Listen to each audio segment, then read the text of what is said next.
Preparat kita pada kali ini yaitu menggunakan biawak atau nama latinnya yaitu Varanus salvator.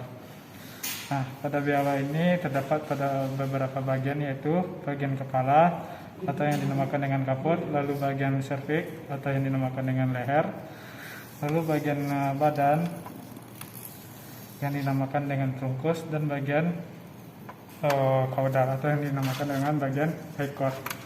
Nah, pada bagian kepala. Nah, bagian kepala yang pertama kita lihat yaitu oris atau mulut.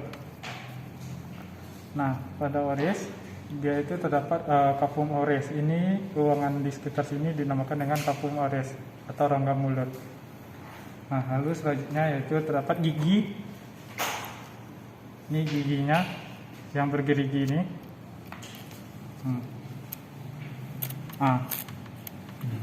Itu dinamakan dengan gigi atau dentis. Lalu selanjutnya yaitu bagian frontalis.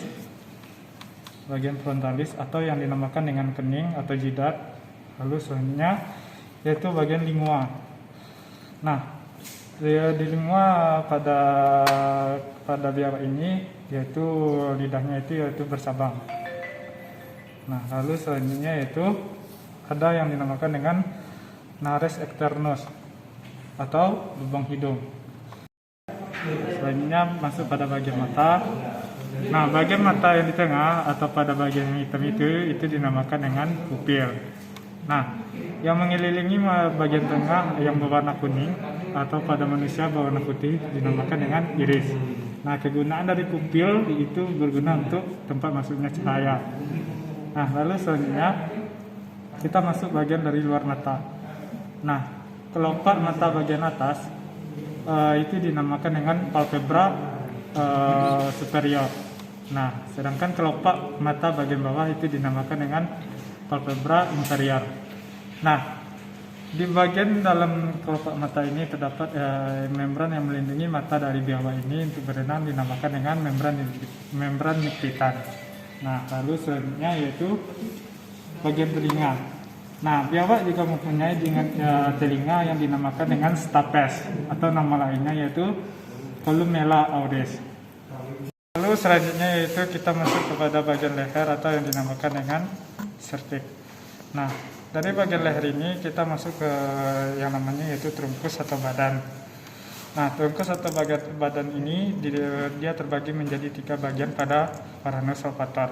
Yang mana tiga bagian itu, yang pertama yaitu facies dorsalis trunci atau permukaan tubuh bagian atas.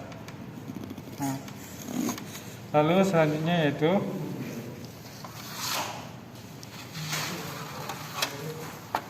facies ventralis trunci atau permukaan tubuh bagian bawah. Nah, lalu pada bagian kulit biawak itu dia terdapat yang namanya squama atau sisik yang menutupi permukaan tubuh. Selanjutnya kita masuk ke bagian ekstremitas atau dinamakan dengan anggota gerak. Nah, pada biawak ini yang pertama yaitu ekstremitas bagian depan atau yang dinamakan dengan ekstremitas anterior. Nah, keseluruhan tangan ini dinamakan dengan manus. Dari pergelangan tangan sampai ke cakar itu dinamakan dengan manus. Nah, pergelangan tangan atas atau lengan atas yang bagian sini itu dinamakan dengan brasium. Lalu pergelangan tangan bagian yang bawah atau bagian bawah itu dinamakan dengan anterobrasium.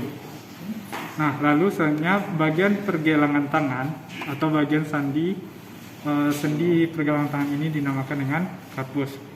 Lalu selanjutnya yaitu bagian jari perjari ini itu dinamakan dengan digiti. Nah, bagian yang kuku ini atau cakar pada hewan ini itu dinamakan dengan falcuna. Nah, bagian telapak dari tangan itu dinamakan dengan metacarpus. Nah, lalu selanjutnya bagian ekstremitas bagian belakang atau dinamakan dengan ekstremitas bagian posterior.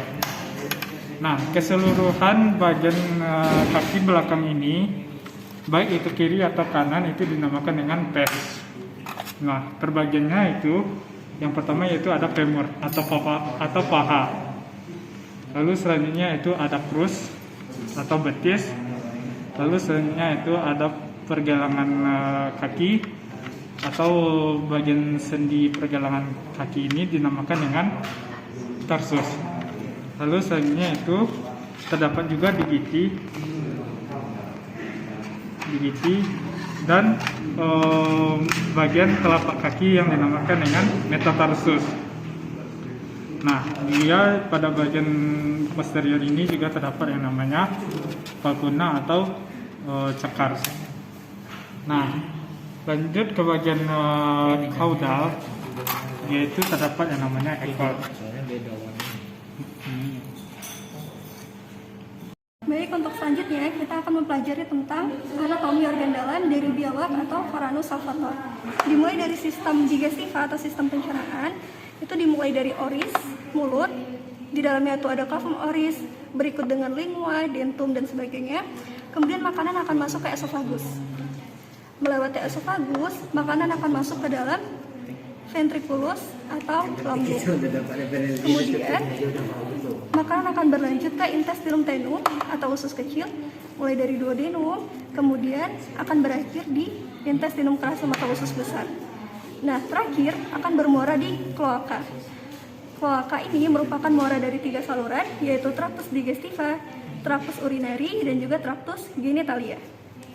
Nah, sebagai tambahan juga, organ-organ aksesorius dari sistem pencernaan, di sini ada pankreas, kemudian ini pankreas, kemudian ada hati atau hepar, lalu ada vesica velea atau kantong empedu.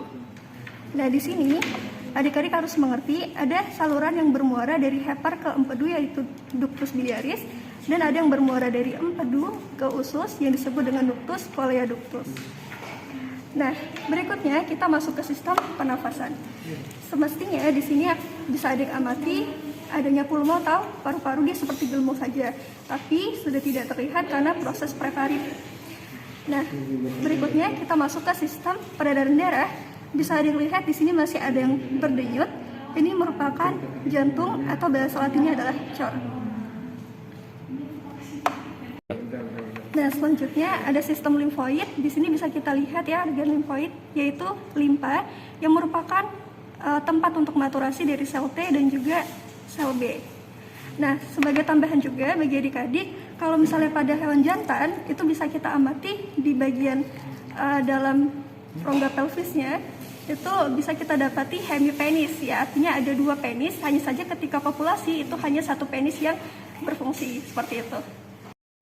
Kemudian kita akan masuk ke sistem genitalia atau sistem reproduksi. Nah, jadi adik-adik ya, di sini bisa kita amati adanya ovarium. Nih, ovarium ini digantung oleh penggantung yang disebut dengan mesovarium. Di sini merupakan oviduct yang digantung oleh mesosalping. Lalu bagian yang lebih lebar ini merupakan uterus, dan semuanya kembali lagi bermuara ke kloaka. Nah, ketika kita di sini mendekati ovarium, oviduct, dan seterusnya, berarti kita bisa tentukan bahwasanya biawak ini adalah biawak betina. Nah, selanjutnya adik-adik di sini bisa dilihat ada sistem yang berikutnya, yaitu sistem urinari. Ini merupakan ginjal atau red, dan dia sepasang, 1 dan 2. Kemudian dilanjutkan dengan ureter. Nanti di sini ada VU, lalu keluar bermuara kembali di kloaka. Nah, adik-adik pastinya juga penasaran. Di sini ada 2 badan lemak ya yang merupakan ciri khas dari biawak yang disebut dengan corpus adiposum. Sekian untuk anatomi organ dari biawak atau Varanus salvator. Kita akhiri. Wabillahi taufiq wal hidayah. Wassalamualaikum warahmatullahi wabarakatuh.